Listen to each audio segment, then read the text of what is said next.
우리 환영합니다. 박수로 환영하겠습니다. 우리 함께 예배 드리게 되어서 감사합니다. 우리 오늘 함께 하나님의 말씀을 보겠습니다. 하나님의 말씀은 에베소서 6장입니다. 에베소서 6장 1절에서 4절 말씀 우리 합독합니다. 자녀들아 너희 부모를 주 안에서 순종하라. 이것이 옳으니라. 네 아버지와 어머니를 공경하라. 이것이 약속 있는 첫 계명이니 이는 네가 잘되고 땅에서 장수하리라. 또 아비들아 너희 자녀를 노엽게 하지 말고 오직 주의 교양과 훈계로 양육하라. 아멘. 오늘 말씀의 제목은 믿음의 가족이라고 정했습니다. 좀 더 자세히 말씀을 드리면 믿음의 가족 관계라고 할 수 있습니다. 믿음의 가족 관계. 우리가 합독한 바와 같이 오늘 말씀은 부모와 자녀에 관한 말씀입니다. 부모와 자녀에 관한 말씀입니다. 여러분, 부모와 자녀의 관계는 어떠한 관계죠? 우리가 피를 나는 관계 중에서 가장 가까운 관계입니다. 그래서 촌수로 일촌이라고 이렇게 정했습니다. 떨어져 살아도 뗄 수 없는 관계가 부모와 자녀의 관계입니다. 여러분, 미국의 이민의 삶을 살다 보면은 가끔 한국이 그리울 때가 있지요. 특히 명절 때 그리울 때가 있습니다. 그러면 그 그리운 이유를 우리가 가만히 생각을 해보면 한국이 그리운 이유는 가족이 있기 때문에 그렇습니다. 특히 자녀가 있다든지 형제가 있으면 자꾸 그립습니다. 우리가 아름다운 한국의 참 경관도 그립지만 실질적으로 그리운 것은 가족인 줄 믿습니다. 그래서 남북 이산 가족들을 보면은 참 애절하게 참 내 생전에 한번 이 가족을 만나봤으면 그러한 소원을 갖고 살아가기도 합니다. 오늘 말씀의 제목을 부모와 자녀의 말씀인데 믿음의 가족관계라고 이렇게 말씀을 드린 것은 우리가 피를 나는 관계이지만 참 가족이 되기 위해서는 모두가 믿음 안에 들어와야 된다는 것을 나누기 위함입니다. 우리가 피를 나는 가족도요, 믿음으로 새롭게 관계를 갖지 못하면 멀어지게 됩니다. 그리고 이 땅을 살아가는 동안에도 서로 은혜의 삶을 살아갈 수가 없게 됩니다. 그래서 우리가 진정한 가족은 믿음의 가족관계다라는 것을 오늘 말씀을 통해서 다시 한번 우리가 배우고 은혜를 나누길 기도합니다. 그래서 부모와 자녀가 믿음 안에서 살아가기 위해서는 하나님께서 부모와 자녀 각자에게 주신 영적인 사명이 있습니다. 그 의무가 무엇일까요? 먼저 자녀에게 주시는 말씀입니다. 저와 여러분 중에 자녀가 아닌 분은 한 분도 없습니다. 다 자녀로 태어났지요. 우리가 자녀된 도리로서 1절과 3절을 다시 한번 합독해 보겠습니다. 1절과 3절을 다시 한번 합독합니다. 시작. 자녀들아 너희 부모를 주 안에서 순종하라. 이것이 옳으니라. 네 아버지와 어머니를 공경하라. 이것이 약속 있는 첫 계명이니 이는 네가 잘되고 땅에서 장수하리라. 아멘. 자녀에게 주시는 하나님의 말씀은 순종과 또 공경입니다. 1절에 보면은 부모에게 순종하라고 그랬어요. 2절에 보면은 부모를 공경하라고 했습니다. 그리고 3절에서는 그러한 순종과 공경의 삶을 사는 자녀의 삶은 하나님이 복 주신다는 거예요. 하나님이 복 주신다는 거예요. 1절에 나오는 이 순종이라는 단어는 우리가 지난주에 보았던 남편과 아내의 관계에서도 나왔잖아요. 아내는 남편에게 순종하라 그랬습니다. 근데 거기에 나와 있는 이 순종보다도 지금 자녀가 부모에게 하는 순종은 더 강한 표현입니다. 영어로 보면은 아내가 남편에게 하는 순종은 submit이라고 되어 있는데 자녀가 부모에게 순종하는 것은 obey입니다. must obey, 초이스가 없는 것이죠. 그래서 더 강한 표현을 쓰고 있습니다. 그러면 왜 자녀가 부모에게 순종하고 공경하라고 하는지 우리 성경을 통해서 한번 살펴보겠습니다. 1절에 보시면 자녀들아 부모를 주 안에서 순종하라, 이것이 옳기 때문이다 그랬습니다. 이 옳다는 것은 의롭다는 것입니다. 그래서 이것이 의로운 삶이기 때문에 당연히 자녀들은 부모에게 순종해야 된다는 거예요. 여러분, 동서고금을 막론하고 부모에게 순종하는 것은 인륜입니다. 이것은 자연법칙과도 같은 거예요.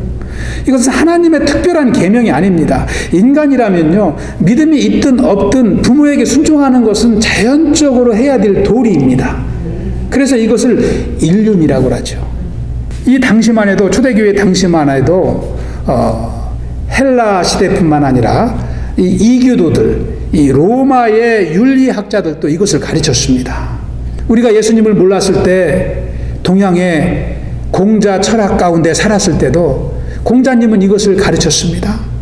그래서 자녀는 부모에게 순종하는 것이 자녀된 첫 번째 도리라는 것을 1절은 말씀하고 있습니다. 두 번째, 자녀가 부모에게 공경하는 이유는 어떻게 기록을 하고 있습니까? 2절에 보시면 내 아버지와 어머니를 공경하라, 이것이 약속 있는 첫 계명이다 그랬습니다. 1절은 이것이 옳은 일이기 때문에 순종하라고 그랬고, 2절은 하나님의 계명이기 때문에 공경해야 된다는 것입니다. 여러분, 출애굽기 20장 12절에 보시면 아주 명백하게 나와 있습니다. 우리 한번 합독해 보겠습니다. 시작. 내 부모를 공경하라, 그리하면 내 하나님 여호와가 내게 준 땅에서 내 생명이 길리라. 이 말씀은 율법으로 하나님께서 이스라엘 백성들에게, 또 저와 여러분과 같이 주님을 믿고 따르는 하나님의 백성들에게 주신 계명입니다. 여러분, 10계명 중에 5계명이 부모를 공경하라입니다. 그렇죠? 1계명에서부터 4계명까지는 하나님을 섬기는 계명입니다. 그리고 하나님을 섬기는 계명 다음에 바로 나오는 것이 부모를 공경하라는 계명이에요. 이 부모는 이 10계명을 보아도 하나님 다음이죠. 우리가 공경하지 않을 수가 없는 분입니다.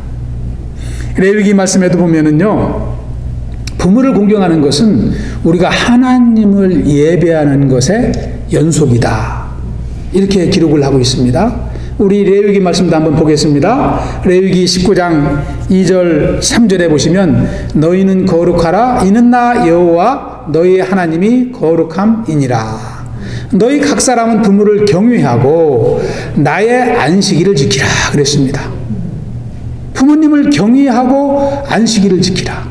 주님께 예배의 자리에 나오라는 것이죠. 나는 너희의 하나님 여호와니라. 우리가 부모님을 공경하는 마음 없이 하나님을 참으로 예배할 수 없다는 말씀이죠. 이 고대 사회에서는요, 율법에 부모를 저주하거나 불순종하는 자는요, 사형까지 시킬 수 있었습니다. 이것은 하나님을 불순종하는 것과 버금가는 것이기 때문입니다. 그런데 오늘 말씀에서는 어떻게 권면을 하고 있습니까? 오늘 말씀에서는 성도들을, 하나님의 백성들을 위협하지 않고, 율법으로 위협하지 않고 축복의 약속을 통해서 부모를 공경하도록 권면하고 있습니다. 3절을 보시기 바랍니다. 이는 네가 잘되고 땅에서 장수하리라.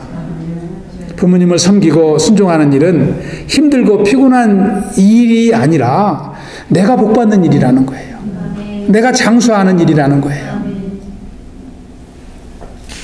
대부분 자녀들이 어려서는 부모님 말씀을 잘 듣습니다. 근데 이렇게 성장하면서 또 자기 뜻을 주장하는 경우가 많이 있지요. 대부분 청소년기에 자기 뜻을 많이 주장합니다. 또 어른이 되면은 이젠 성숙하기 때문에 부모님이 말씀을 안 하셔도 부모님을 헤아려 드리게 되는데, 이 성장 과정에 부모님의 말씀을 참이 불순종할 때가 있어요. 그런데 잠언 말씀에서는 이러한 것을 교훈합니다. 잠언 말씀 6장 20절 21절에 보면은 내 아들아 네 아비의 명령을 지키며 네 어미의 법을 떠나지 말고 그것을 항상 네 마음에 새기며 네 목에 매라 그랬습니다. 그러니까 우리가 어려서뿐만 아니라 늘 커서도 부모님이에요. 부모님이 연로하시면 생각도 또 좀 희미해지시고 또 말씀도 어눌해지시고, 그러면 자녀들이 부모님과 대화하는 것을 소홀히 할 수가 있어요. 또 부모님을 가볍게 여길 수가 있어요. 그러면 안 된다는 거예요. 세월이 지나도 부모님은 부모님이라는 것을 잠언은 교훈하고 있습니다. 그래서 부모님을 공경하는 것은 하나님 안에서 자녀된 근본 도리인 것을 성경은 말씀하고 있습니다. 마지막 세 번째로 우리가 부모님께 순종해야 되는 이유는 그것이 복음이기 때문입니다. 기쁜 소식이기 때문입니다. 여러분 1절을 다시 한번 보시기 바랍니다. 1절을 보시면 자녀들을 부르며 주 안에서 순종하라 그랬어요. 주 안에서 순종하라 그랬습니다. 그러니까 내 힘으로 내 의지로 순종하는 것이 아니라 하나님을 의지해서 믿음 안에서 부모를 순종하라고 이렇게 권면을 하고 있습니다. 창조주 하나님은 우주 만물을 창조하시고 우리 인생을 창조하셨습니다. 우리에게 복 주시고 생육하도록 하셨습니다. 그런데 아담의 불순종 이후로 우리 인류는 불순종의 죄악으로 타락하게 됩니다. 그래서 하나님 곁을 떠나게 되었죠. 그런데 하나님께서 우리 인생을 버려두셨습니까? 그렇지 않습니다. 예수님을 통해서 다시 우리 인생을 구원하여 주셨습니다. 그래서 이제는 세상의 인생이 아니라 주 안의 인생으로 우리를 인도하신 것입니다. 그래서 오늘 성경 말씀은 주 안에서 부모에게 순종하라는 거예요.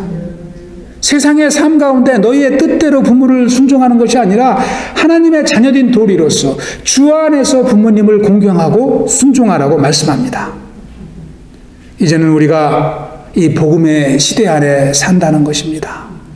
이제는 주님 안에 믿음의 삶을 산다는 것을 성경은 말씀하고 있습니다.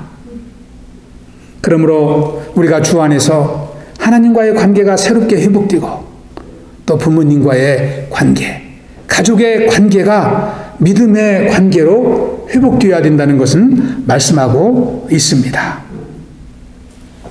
우리가 이 말씀을 보면은 효도도 믿음의 삶을 살아갈 때 부모님께 진정한 효도를 드릴 수 있다는 말입니다. 저도 이 지나간 과거를 이렇게 생각해 볼 때가 많이 있습니다. 아버님은 지금 하늘나라 가셨지만 참이 특히 아버님께 잘못해드린 것이 많이 생각이 나요. 이렇게 부모님이 떠나가면 더 생각이 나는지 모르겠습니다. 근데 저도 직장 생활을 한 14년 하다가 제가 40이 넘어서 소명을 받고 목회를 했기 때문에 참 직장 생활을 할 때와 제가 목회의 삶을 살 때가 이렇게 비교가 돼요. 직장 생활할 때는 월급을 받았기 때문에 더 풍족했죠, 물질적으로. 그런데 지금을 생각해 보면 그때 부모님을 더 잘 섬겨드렸나 이렇게 생각을 해보면 그렇지 못한 것 같아요. 매달 월급은 받았지만 부모님께 용돈을 그렇게 꼬박꼬박 드린 기억이 나질 않아요. 그런데 제가 신학을 시작하고 목회를 하고부터는 지금까지 부모님께 용돈을 거의 빠뜨리지 않고 있어요. 많이 드리지는 못하죠. 그렇지만 제가 신학을 공부할 때도 부모님께 용돈을 빠뜨리지 않았어요. 그때는 생활비가 쪼들려서요. 제가 우리 동네 목사님 아들의 과외를 시켰거든요. 그래서 그 목사님이 주시는 것을 생활비에 보탰었어요. 그런데 한 달은 참 아내가 그 과외비 받는 날이 언제냐고 이렇게 기다릴 때가 있어요. 근데 생활비가 떨어진 거죠. 그래서 과외비를 받았는데 이렇게 날짜를 보니까 부모님 용돈을 드릴 날짜가 하루 이틀 지났어요. 그래가지고 제가 그것을 아내에게 주지 못하고 아내에게 전화해서 이 부모님 드려야 되는데 우리가 못 드렸다. 그래서 그랬더니 아내가 그러면 갖다 드려야 된다고. 그래서 과외비를 들고 부모님께 드린 적도 있어요. 들어오는데 참 이 아내와 자녀들에게 참 미안한 마음이죠. 가장으로서. 그래도 지금 생각해보면 그때는 참 어려웠지만 잘했다. 그런 생각이 돼요. 이 부모에게 효도하는 것이 이게 돈으로 하는 게 아니더라고요. 이 부모님이 그 돈을 갖다 드렸으면 제가 그때 당시에 200불씩 드렸는데 그 200불을 가지고 부모님이 그걸 가지고 행복해 하시겠어요?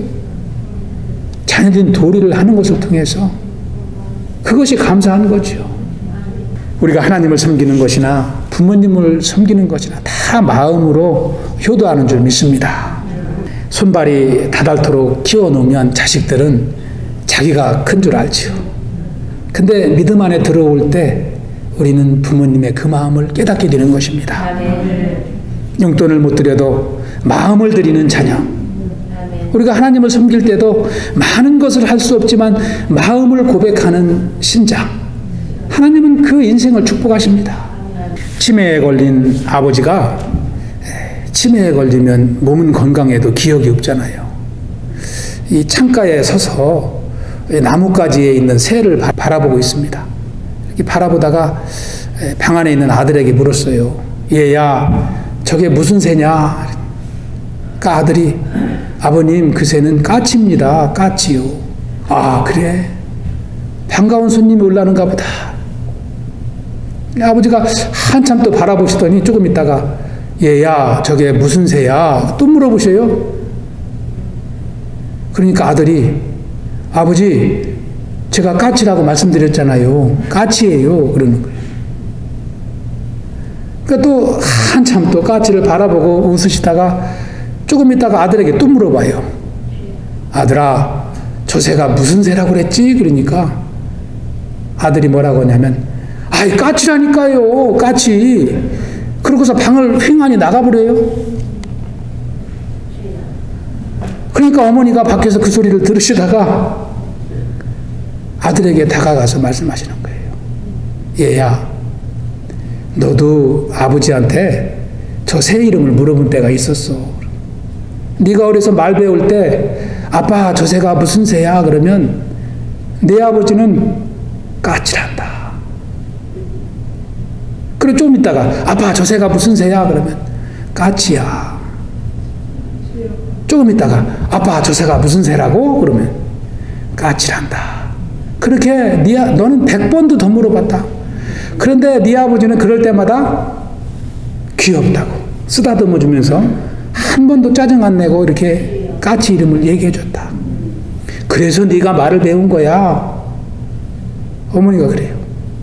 그러니까 아들이 고개를 팍 들고. 어떻게 자녀들이 부모의 마음을 알 수 있겠습니까? 인간은 만물의 영장이라고 하지만 태어나서 가장 연약한 존재가 인간이에요. 다른 동물들은 태어나서 걸어 다니는데 인간은 1년이 지나도록 걸어 다니질 못해요. 3년 동안 밥을 떠먹여 줘야 돼요. 자리를 다 치워줘야 돼요. 대소변 가려주고. 이게 누가 해요? 부모님이 감당하잖아요. 그러면 스스로 혼자 큽니까? 초등학교 청소년기 과정을 거치면서 다 보살펴주고 대주고 용돈 주고 학비 주고 결혼하면 다 큽니까? 결혼하면 그때부터는 기도 사역이 시작되는 거예요. 부모의 근심은 끊일 날이 없는 거예요. 이런 부모를 공경하는 일이 얼마나 축복된 것입니까? 여러분, 참 이 부모를 공경하는 것이 이 축복 아닙니까? 그런데 이렇게 부모를 공경하는 인생을 하나님도 축복한다고 3절에 기록을 하고 있지 않습니까? 네가 잘되고 땅에서도 장수하리니 이렇게 기록을 하고 있습니다. 여러분, 우리가 참 이 부모의 사랑을 기억할 때마다 또 하나님의 사랑을 기억하는 줄로 믿습니다.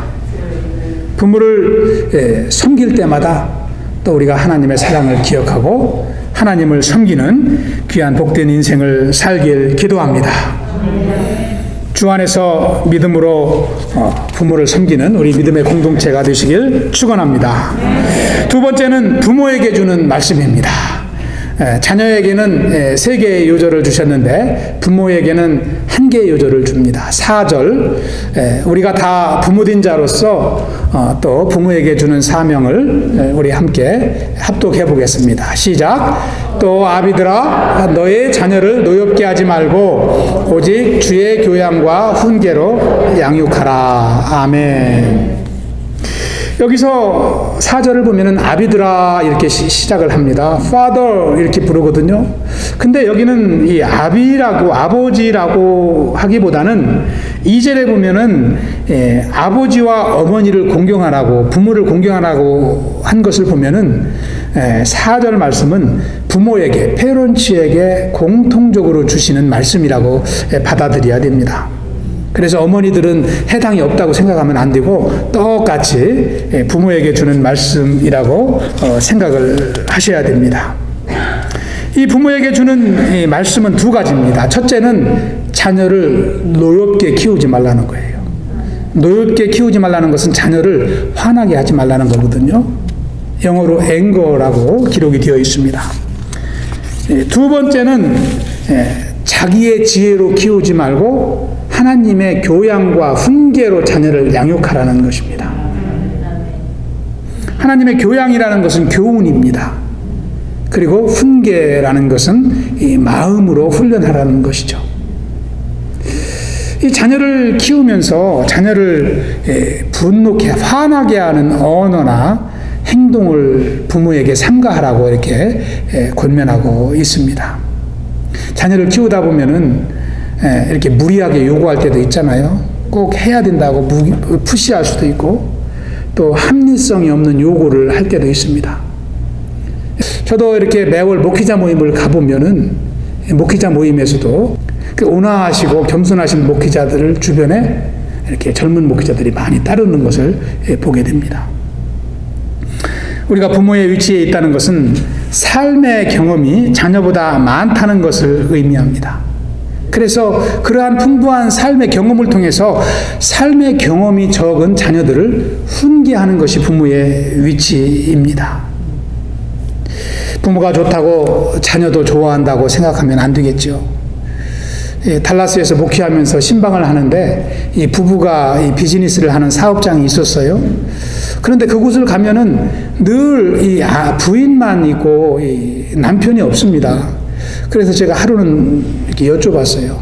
남편분은 이 사업장에 잘 안 오시는가 봐요. 이렇게 여쭤봤더니 남편은 바빠요 그러더라고요. 왜 그런가 했더니 딸 골프 시키느냐고 그렇게 바쁘다는 거예요. 요즘에 이 세계 선수권 대회에 한국 선수들이 우승을 많이 하니까 이 자녀들을 골프를 푸시하는 부모들이 많더라고요. 그래서 아빠는 하루 종일 온종일 그 딸 골프 연습 거기만 따라다닌다는 거예요. 물론 자녀가 좋아하면 할 수도 있겠지만 아빠가 부모가 좋기 때문에 자녀에게 그것을 푸시하면 안 된다는 것입니다. 자녀들이 부모에게 순종해야 되는 것은 마땅하지만 자녀들의 삶과 의견이 부모에게 착취되면 안 된다는 것을 성경은 말씀하고 있습니다. 자녀를 사랑하기 때문에 또 자녀에게 바른 교육을 시키길 원하기 때문에 부모들이 참 무리하게 할 수도 있습니다. 저도 아이들을 키우면서 이렇게 푸시하고 또 아이들을 화나게 한 적이 있어요. 그러나 우리는 참 이러한 성격을 자꾸 내려놓으려고 힘써야 되고 하나님의 마음으로 자녀를 양육하는 그런 믿음을 가져야 되는 줄로 믿습니다. 2번째는 자녀를 주의 교양과 훈계로 양육해야 된다는 것입니다. 자녀를 화나게 하지 않는 것이 소극적인 교육법이라면 하나님이 주시는 교양과 훈계로 양육하는 것은 자녀를 적극적으로 양육하는 것이라고 할 수 있습니다. 양육하라는 말씀의 의미는 영양분을 주라 그런 뜻이거든요. 어린 시절에는 영양분이 많이 필요한 때잖아요. 그래서 그 영양분을 자녀에게 잘 줘야 되는데 가장 좋은 영양분은 하나님의 교양과 훈계라는 거예요. 내 뜻, 내 지혜가 아니라 하나님의 지혜가 자녀에게 가장 자녀를 튼튼하게 하는 영양분이라는 것입니다. 그래서 교양이라는 것은 영어로 트레이닝이라고 할 수 있습니다. 이것은 참 우리가 훈련을 통해서 자녀를 양육하는 것입니다. 훈계라는 것은 인스트럭션이라고 되어 있거든요. 이것은 언어와 지식을 통해서 자녀를 양육하는 것입니다. 그래서 이 몸의 훈련뿐만 아니라 또 마음의 훈련도 하나님이 주시는 지혜를 잘 배워서 자녀에게 양육해야 된다는 것을 말씀하고 있습니다. 초대교회 당시는 아버지의 권위가 상당히 셌습니다. 성경학자 월리엄 바클레이에 의하면 로마 시대의 아버지는 가족에 대한 절대적인 권위를 갖고 있었습니다. 그래서요, 아버지가 자식을 종으로 팔 수도 있었습니다. 그리고 하루 종일 다리에 착고를 채우고 일을 시킬 수도 있었어요. 이것이 아버지의 절대적인 권위입니다. 그리고 심하면은 아들을 사형을 시킬 수도 있었어요. 이것이 아버지에게 이러한 권한들이 주어졌습니다. 오늘날에는 상상할 수도 없는 그러한 이야기죠. 우리가 부모들이 자녀들을 향하여 참 주의 교육을 감당하기 위해서는 권위를 내려놔야 된다는 것입니다. 오늘 말씀은 자식을 자신의 소유물로 생각해서는 안 된다는 것을 훈계하고 있습니다. 누구의 소유입니까? 그렇습니다. 내 소유가 아닌 하나님의 소유로 자녀들을 돌봐야 된다라고 말씀하고 있습니다. 자녀를 가르치고 훈계하는 부모 위에는 하나님이 계시다는 것을 부모들은 기억해야 됩니다. 그래서 부모들이 자녀들을 제대로 가르치기 위해서는 부모들이 믿음의 본을 보이는 것이 가장 좋은 교육법인 것입니다. 여러분, 최근에 이 청소년 사역자들의 말을 들어보면은요, 10년 전만 해도 교회에 청소년들이 많았다고 그래요. 고등학교 때까지는 교회를 잘 출석을 했다고 그래요. 10년 전에는. 근데 요즘에는요, 교회에 가보면 고등학생들이 많이 줄어들고 중학생들도 거의 없다고 그래요. 초등학생들까지는 교회를 잘 다니는데 중학교만 딱 들어가면 교회를 안 나온대요. 이런 현상이 왜 일어나는지 그 청소년 사역자들이 분석한 것을 보면은 부모들에게 큰 영향이 있다는 것을 이야기합니다. 왜 그런가 하니 부모들이 자녀의 신앙교육을요, 교회에만 다 맡겨버린대요. 그래, 교회 학교만 보내고 집에서는 신앙교육을 전혀 시키질 않는데요. 그러니까 자녀들이 어렸을 때는 엄마를 쫓아서 잘 교회를 갔는데 청소년기가 시작되는 중학생이 되면 안 가는 거예요. 집에서 전혀 신앙에 대한 타치를 받지 않기 때문에. 아이들이, 어떤 아이들은 뭐라고 그래요? 우리 엄마는요, 교회만 갔다 오면 우리한테 짜증내요. 교회에서는 짜증을 못 내고 웃을 수밖에 없으니까 집에 오면은 이게 스트레스를 푸는 거예요. 자녀들한테. 그런 것을 보고 자라니까 하나님도 믿으려고 하지 않는 것입니다. 그러니까 본이 되지 않는 그러한 신앙교육은 한계가 있다는 거예요. 철이 들면 안 갑니다. 예배에 안 갑니다. 그래서 자녀를 양육하기 위한 가장 좋은 신앙교육은 부모의 신앙생활의 본이라는 것을 우리는 성경을 통해서 배우게 됩니다. 하나님의 말씀을 읽고 부모가 기도하고 어려움이 와도 믿음으로 살려는 모습을 통해서 자녀들의 신앙이 성장하는 것입니다. 부모가 믿음으로 살면 자녀는 더디지만 믿음으로 살게 되어 있습니다. 부모가요, 돈을 의지해서 살면은 자녀의 삶도 그렇게 따라갑니다. 그것이 본 것이기 때문에. 그래서 내가 나아서 무조건 내 자식이 아니라 다시 한번 우리의 신앙의 본을 통해서 자녀들을 믿음으로 낳아야 된다는 것입니다. 그래야만이 우리가 믿음 안에서 진정한 가족관계가 이루어지기 때문입니다. 예수님도 가족을 그렇게 말씀하셨어요. 마가복음 3장 35절에 보시면 누구든지 하나님의 뜻대로 행하는 자가 내 형제요 자매요 어머니니라 그랬습니다. 이것이 진정한 가족입니다. 왜 그래요? 하나님은 우리 인생을 영적인 존재로 빚으셨거든요. 그래서 우리는 육으로 태어났지만 영으로 태어나야만이 새로운 가족의 관계를 이룬다는 것입니다. 이 땅에서의 관계뿐만 아니라 하나님 나라에 가서도 계속 이어지는 영적인 가족 관계가 되는 줄 믿습니다. 결론적으로 오늘 말씀을 통해 볼 때 자녀가 부모에게 취해야 될 자세는 두 가지, 순종과 공경이라고 그랬습니다. 또 부모가 자녀에게 취해야 할 자세는 한 가지로 요약한다면 사랑이라고 할 수 있습니다. 믿음 안에서 자녀에게 사랑의 본을 보이는 것입니다. 자녀를 노엽게 하지 말고 하나님의 말씀과 훈계로 자녀들을 양육하는 것입니다. 이렇게 우리 가정이 믿음의 관계로 새롭게 회복될 때 하나님의 복을 누리는 가정입니다. 이 땅에서의 가족이 아니라 영원한 가족으로 이어지게 되는 것입니다. 저와 여러분의 육신의 삶은 한계가 있습니다. 이 땅의 삶은, 이 땅에서 은혜를 누리는 삶은 이제 멀지 않아 끝나게 됩니다. 그러나 하나님 안에서 누리는 기쁨은 영원한 줄로 믿습니다. 그래서 우리가 참 이 전도가 하나님이 우리에게 주신 사명인데 이웃을 전도하는데 가장 먼저 우리가 기억해야 되는 것은 가장 가까운 이웃, 가장 가까운 이웃이 가족입니다. 먼 이웃보다도 가까운 가족부터 전도해야 되는 줄 믿습니다.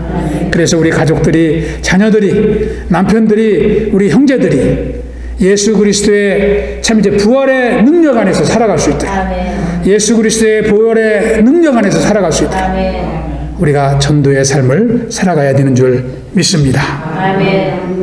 여러분, 우리 집사님 대표기도 때도 기도하셨지만 다음 달 우리 기념 예배를 드리면서 우리 가족이 드리는 예배를 통하여 하나님이 얼마나 기뻐하실까요? 우리 가족 중에 예배하지 못하는 가족이 있다면 한 명이라도 우리가 초청해서 함께 예배드리고 주 안에 함께 된 자녀로서 생명을 나누는 형제와 자매로서 기쁨의 예배를 드릴 수 있길 주님의 이름으로 축원합니다. 기도하겠습니다. 아버지 하나님 감사합니다. 에베소서 말씀을 통해서 우리에게 참 자녀의 도리를 가르쳐 주시고 부모의 자세를 말씀하여 주시니 감사를 드립니다. 우리가 이 땅을 살아가는 동안에 믿음으로 살도록 인도하여 주시옵소서. 우리에게 영적인 지혜를 허락하여 주시고 참 자녀로서 부모로서 하나님을 섬기며 믿음의 가족관계를 이루는 귀한 삶이 되도록 축복하여 주시기만을 간절히 기도합니다. 아버지 하나님, 이 지역에 믿음의 공동체인 구부교회를 세워주시고 또 각 가정을 믿음으로 살도록 인도하시니 감사합니다. 가정 안에 말씀의 능력을 덧입혀 주시고 기도의 영을 부어주셔서 우리가 주님 안에서 서로 사랑하며 서로 위하며 참 이제 복된 인생 살아갈 수 있도록 축복하여 주시옵소서. 감사하오며 예수님 이름으로 기도하옵나이다. 아멘.